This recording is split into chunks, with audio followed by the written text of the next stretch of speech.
So much broken glass everywhere.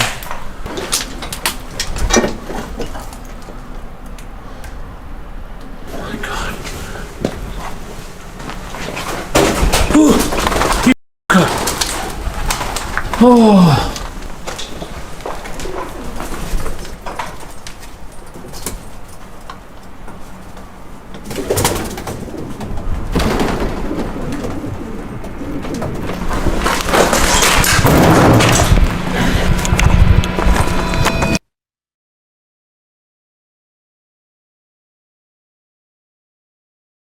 Exploring a historic castle after dark is a dream for any paranormal investigator, but what happens when the silence of its ancient halls becomes more deafening than any scream? Tonight, we join a duo of ghost hunters as they step into one of England's most imposing structures, only to find that some secrets prefer to remain buried in the dark. These events will make you question what truly lurks in the shadows of history. But before we dive into the first encounter, don't forget to subscribe. Many of you watching aren't subscribed yet, and your support is what keeps us bringing you more of this disturbing content.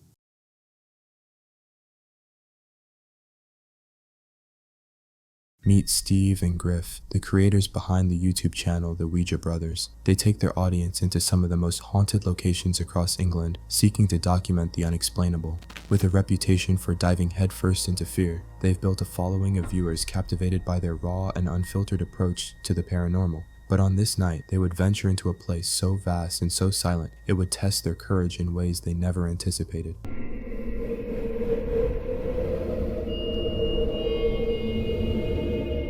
How's it going, guys? Steve, Griff here from the Ouija Brothers, and tonight we're here at Bowls Over Castle. I think that's how you pronounce it. We've kind of teamed up with them pretty recently. They are the biggest event company in England.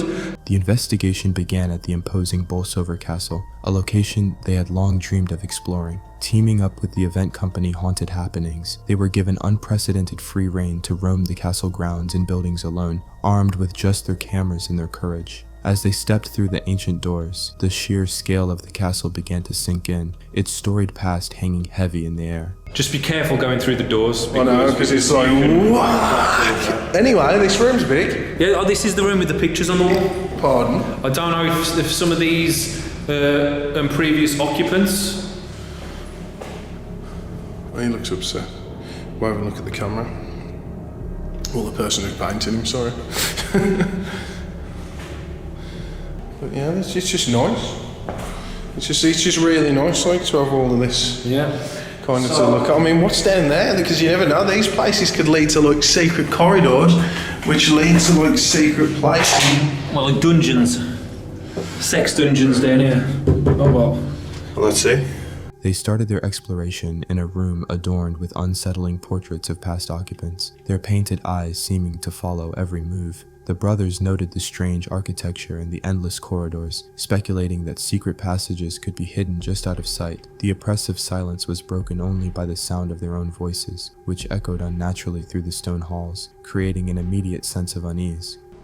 Are any spirits still here? My name is Stephen, and I'm with Jason.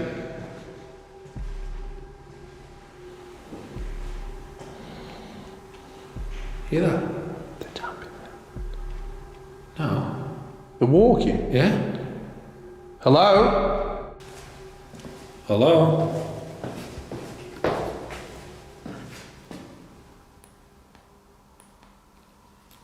You just making noise down here?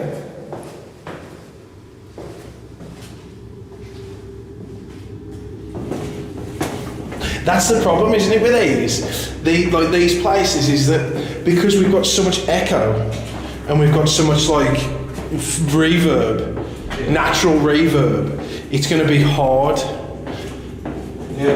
to differentiate like the sounds to whether it was us or not. Making their way through the castle, they decided to conduct their first attempt at communication, calling out into the darkness to any spirits that might still reside there. Soon after, they heard what sounded like faint footsteps from downstairs. They called out again, but the sound was fleeting. They acknowledged the difficulty of investigating such a place, where every sound was amplified by the natural reverb, making it nearly impossible to distinguish a potential paranormal response from a simple echo. Yeah, I think if you... Yeah, it is, definitely. Yeah, because that's the front door, that is. So I'm all alone right now, guys. Griff has just gone to the toilet, and I'm in this massive castle all on my own. I'm on the first floor at the moment. It's pretty good, it's pretty creepy. Let me show you this little hatch. Is there much in it? No. It's just like a little store cupboard, to be honest. I don't know if the camera guy has shot too much. Could you make a noise for me, please?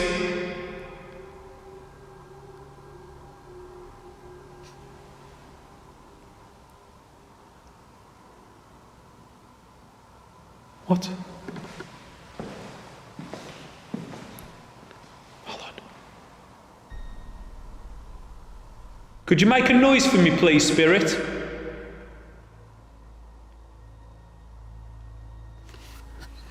I did just hear like a little noise. It was actually quite a loud noise. In a classic investigative move, Griff left to use the restroom, leaving Steve completely alone on the first floor of the massive dark castle. The atmosphere instantly intensified. Steve called out into the void, asking for a sign. A few moments later, a distinct noise broke the silence. While he initially considered it could be fireworks from outside, the sound was sharp and seemed to come from within the castle, leaving him on high alert as he stood alone in the dark. After reuniting, they explored a lavishly decorated room, its unsettling atmosphere heightened by walls covered in paintings of nudes. Is there anybody that used to live in this castle who has crossed over or likes to come back and visit? Is there anybody here that used to be here?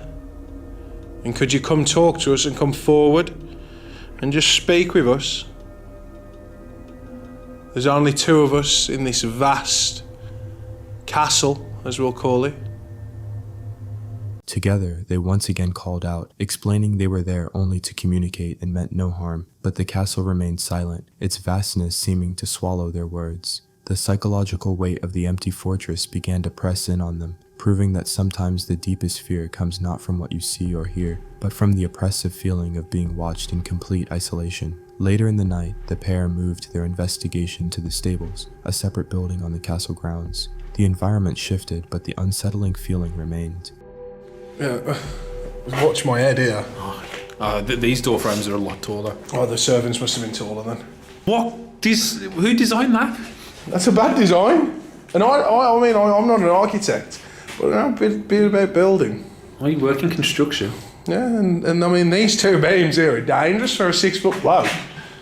Well, yeah, I'm having to duck. I know, that's what I mean. I'm 6'5", you're 6'2". Yeah, I'm hitting that Mate, myself. you'd cap yourself. Yeah, well, you could say that's how you lost your hair.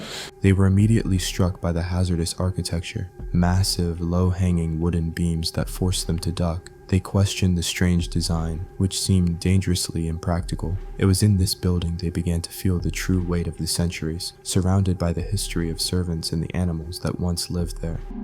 So guys, we've returned back into the main castle section.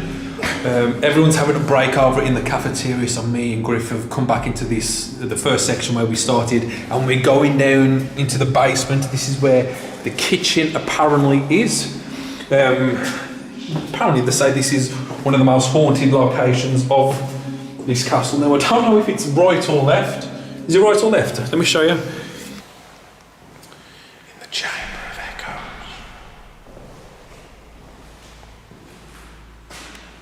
We're not here to hurt you or harm you in any way, even though my voice sounds like this. That's just my... Sorry, headphone users.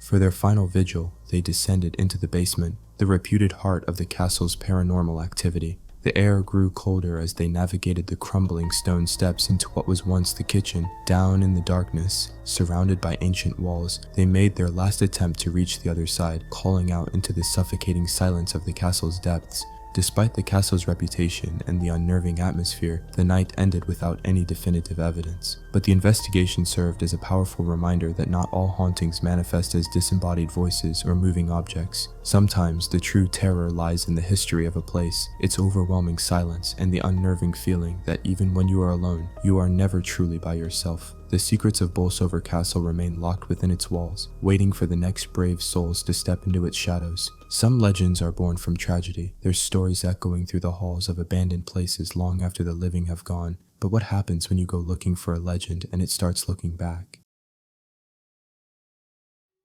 Meet Adam and Mark, the creators behind the YouTube channel Adam Mark Explores. Through their videos, they take viewers into the heart of decaying and forgotten locations, seeking evidence of the paranormal. From crumbling asylums to deserted industrial sites, their goal is to document the strange and unexplained. But on one particular night in North Wales, they would venture into a place where the stories were not just stories, and the echoes of the past were waiting to scream back. On a dark night, Adam and Mark arrived at the old bromine works, a sprawling derelict site steeped in local lore. The legend spoke of a woman in white who roamed the grounds before disappearing over the cliff's edge. Armed with their cameras and paranormal equipment, they were ready to uncover the truth behind the haunting tales.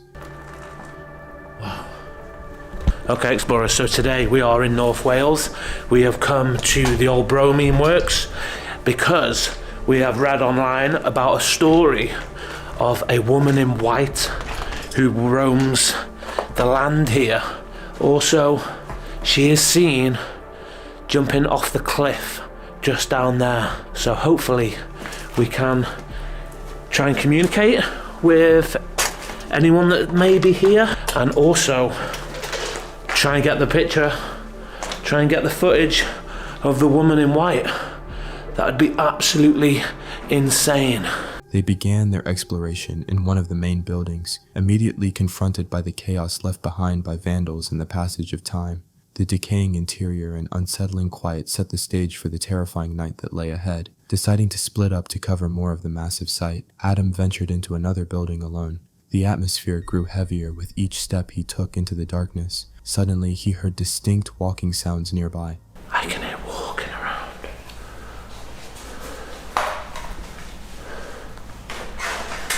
Let me just check. Matt, are you still in the same building? Yeah, I am, mate. Sound, I can hear walking around. Yeah, I absolutely shit my pants when you go off then in my pocket. Holy. Nice one, big queefers. Out. He quickly radioed Mark, who confirmed he was in a completely different building, making the source of the footsteps a chilling mystery. Adam pressed on, moving deeper into a large, cavernous room, unaware that he was walking toward the most terrifying moment of the investigation. Okay, that's pigeons. That's not what I heard.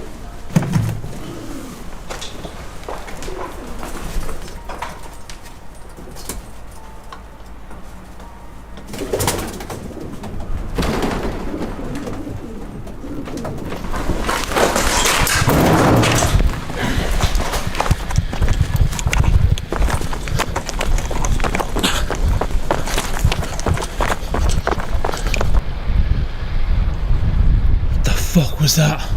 What happened next sent a jolt of pure terror through him. The unmistakable sound of someone running at full speed erupted from the darkness behind him, charging directly toward him. In a moment of sheer panic, Adam fled, not even bothering to look back as he sprinted out of the building to find Mark. Reunited, they discovered Mark had also been hearing unexplainable noises, like someone stepping on glass in the supposedly empty locker room. The feeling was undeniable. They were not alone. Regrouping in the locker room, a place the spirits seemed drawn to, they set up their equipment. Using a spirit communication device, they received a string of eerie messages. The device mentioned mirrors, confirming they were in the right place before uttering the words blonde hair, a potential clue about the woman in white.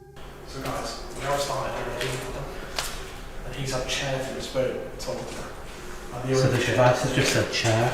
There's a single chair. Okay. That's you. Yeah. And that's what I'm getting in the whole lot of movie. Blonde hair. Which one was it?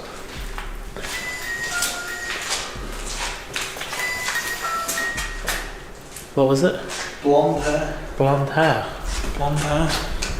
None of us have got blonde hair. No, Unless the woman. That's what I'm thinking. If there is a blonde haired woman, can she touch one of these devices for us? Suddenly, a faint whistle echoed through the room, immediately followed by several pieces of their equipment, lighting up and sounding off at once. The cat ball flashed, the music box played its tune, and the spirit talker declared, "This is my home." Dad? Who did I hear running earlier? Running? Were you trying to scare me on purpose? No. Did you know I was there? Yeah, I did. Someone in there?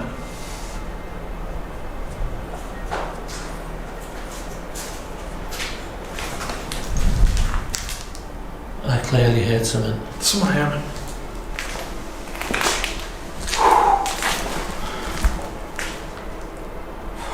I shit myself out. I thought there was someone stuck there. Bro. I clearly heard someone walking in here. That's why I had early, mate.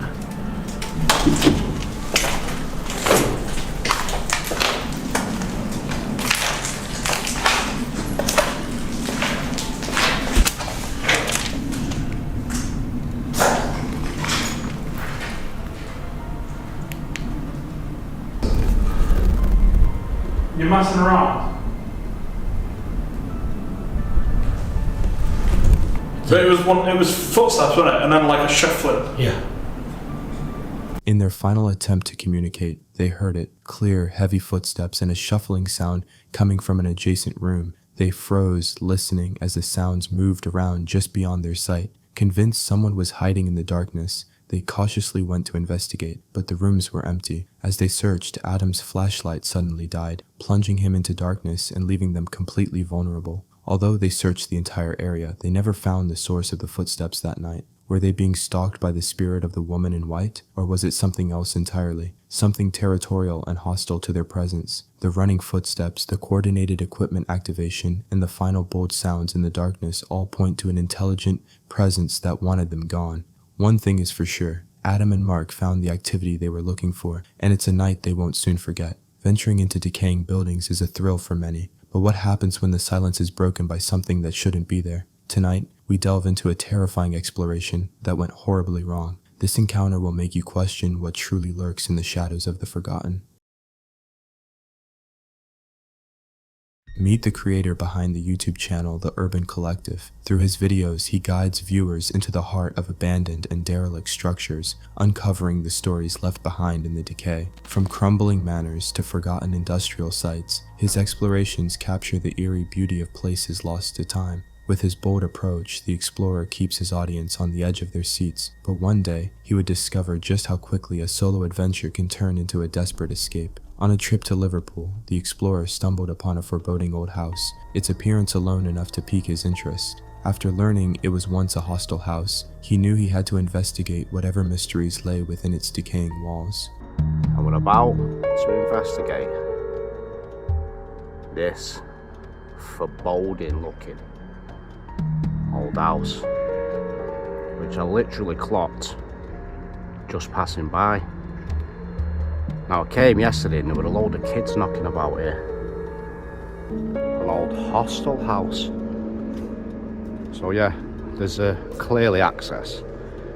So we're gonna jib in, have a look, and see what we can find.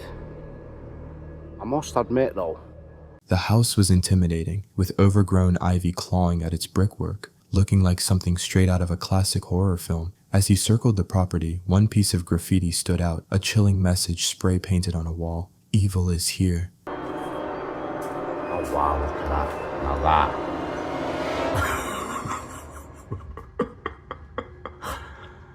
I think looking at the outside, the innards depict exactly what I thought would be in it. My lord. That.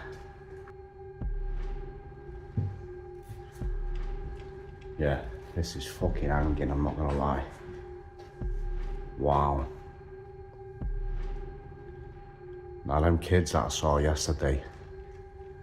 Stepping inside, the interior was exactly as creepy as he had imagined. A grand decaying archway and a magnificent staircase hinted at a glorious past, now swallowed by rot and silence. He called out into the darkness, but only the cold, still air answered back. The house felt heavy with an oppressive atmosphere, a feeling that would only intensify as he ventured deeper. If you look there at the floor, guys, where it's been leaking in, it is absolutely saturated.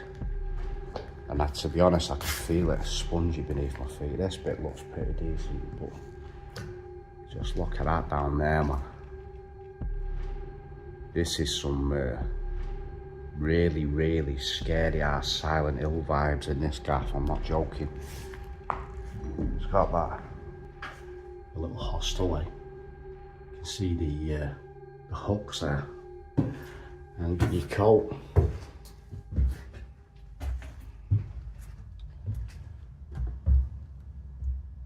Lovely words of wisdom. Yeah, so obviously they've ripped it out at some point.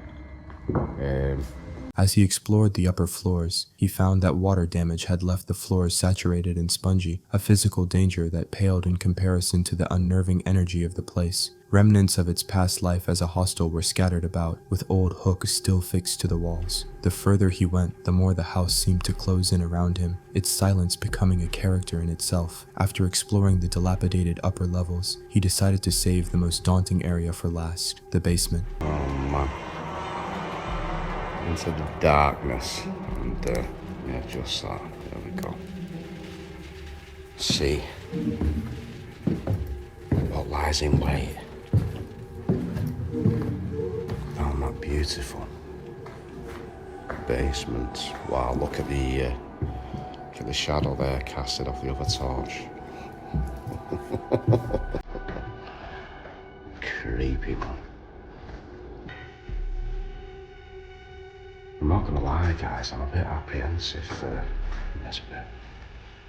There we go, just an old cupboard and a fire extinguisher. But yeah, coming back down these stairs, it seems darker. It really does. Eerily. Shh. Hello?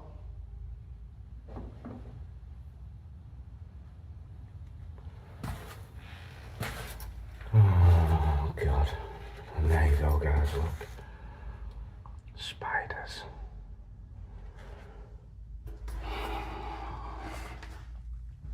Oh. Oh wow. There's multiple doors down there. Jesus.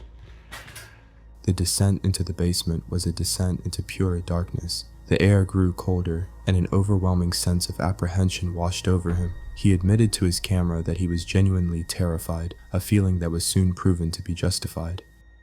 If that isn't creepy, I don't fucking know what is. I'm waiting for the subtle sound of Q Lazarus playing in the background. And the old Singer sewing machine ticking away.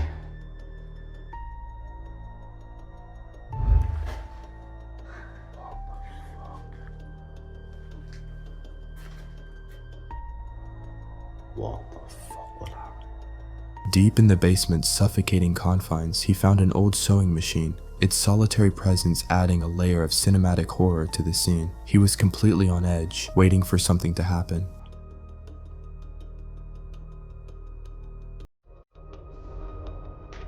Not gonna lie, guys, that really has just shit me up. I want to bail now. That was someone that. Wow. Or something, doesn't it? Stay near me, yeah. Oh wow, look in there.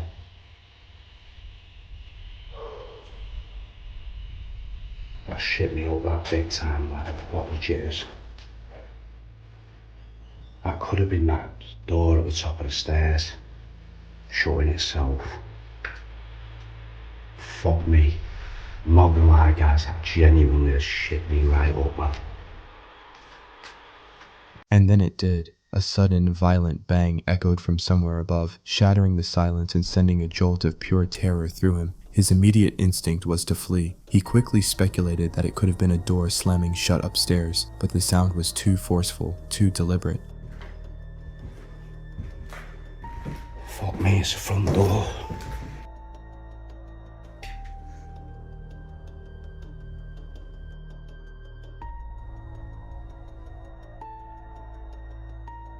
As he scrambled out of the house, his escape was punctuated by another deafening slam. This time, it was unmistakably the front door. He was out, but the terrifying realization sank in. The sound had come from within the house. Though he escaped the location immediately, a chilling question remained. Who slammed that door? Had someone been in the house the entire time, watching him from the shadows? It may have been a warning to scare him away, or it could have been something far more sinister, an attempt to trap him inside. The mystery of what happened in that house remains unsolved. Ghosts and spirits are one thing, but a hidden living person is a far more unpredictable and terrifying threat. You can never know their intentions. Fortunately, the explorer's instincts kicked in, and he escaped before he had to find out. One thing is certain, he won't be returning to discover what was waiting for him in the dark. That's it for this video. Make sure to subscribe and let us know your thoughts about these encounters in the comments below.